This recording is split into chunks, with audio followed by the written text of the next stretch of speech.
So hello, hi, क्या हालचाल everyone? My name is Gautam Lakhani and I welcome you all to Restart with Motion. So बच्चा party, आज के इस वीडियो में हम लोग एक बहुत ही इंपॉर्टेंट कॉन्सेप्ट समझने जा रहे हैं सिविक्स पावर शेयरिंग चैप्टर का, जिसका नाम है why is power sharing desirable, या ये कहूं कि भैया पावर शेयरिंग के मॉरल और प्रूडेंशियल रीजंस क्या होते हैं। आप में से काफी सारे बच्चे इस टॉपिक के ऊपर काफी ज्यादा कंफ्यूज रहते हैं कि सर मॉरल रीजन क्या, प्रूडेंशियल रीजन क्या। तो वही यहां पर इस शॉर्ट वीडियो के अंदर तुम्हें समझाऊंगा ताकि 3 नंबर एग्जाम के अंदर तुम्हारे पक्के हो सके। तो देखिए, जब बात आती है मॉरल रीजंस की, तो मॉरल रीजंस का मतलब क्या है? जो नैतिक कारण है, वैल्यूज, एथिक्स की बात यहां पर यह कर रहा है। तो पहला पॉइंट हमें देखने को मिलता है that power sharing is the very spirit of democracy, यानी कि जो पावर शेयरिंग है वो डेमोक्रेसी की क्या है? आत्मा है। बिना पावर शेयरिंग के डेमोक्रेसी का कोई मतलब ही नहीं।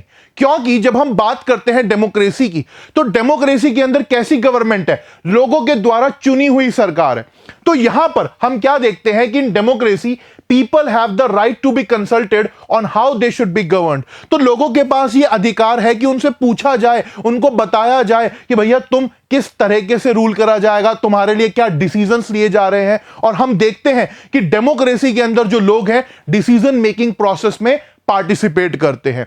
साथ ही साथ जब बात आती है डेमोक्रेसी की, तो आम जनता के पास यह अधिकार है कि वो सरकार के बनाए हुए डिसीजंस के ऊपर डिबेट कर सके, उन डिसीजंस को क्रिटिसाइज कर सके।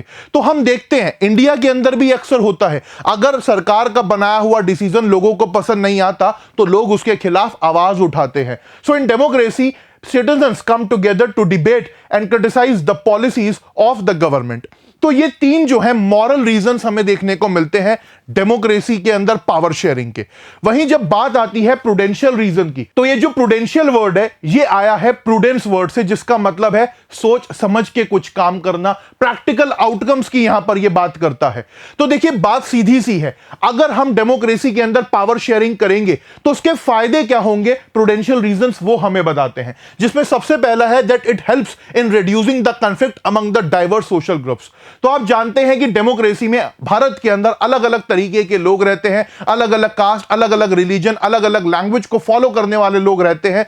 तो उनके बीच में, इन डाइवर्स सोशल ग्रुप्स के बीच में कोई कंफ्लिक्ट ना हो, कोई लड़ाई झगड़ा ना हो, ये जो है पावर शेयरिंग क्या है? एंश्योर करता है। और कैसे करता है? क्योंकि जब बात आती है पावर शेयरिंग की, तो पावर को शेयर करके हम क्या कर देते हैं? जो वायलेंस है उसको कहीं ना कहीं खत्म कर देते हैं, अवॉइड कर देते हैं, और देश के अंदर एक पॉलिटिकल स्टेबिलिटी बनी रहती है। तो आपको ध्यान होगा, बेल्जियम ने क्या करा? पावर शेयरिंग करा तो वहां पर शांति बनी रही। श्रीलंका ने पावर शेयरिंग नहीं करा तो वहां सिविल वॉर हो गया। तो सेकंड पॉइंट क्या कहता है? Bye avoiding violence it ensures political stability in the nation. तो देश के अंदर जो है स्थिरता बनी रहती है, शांति बनी रहती है।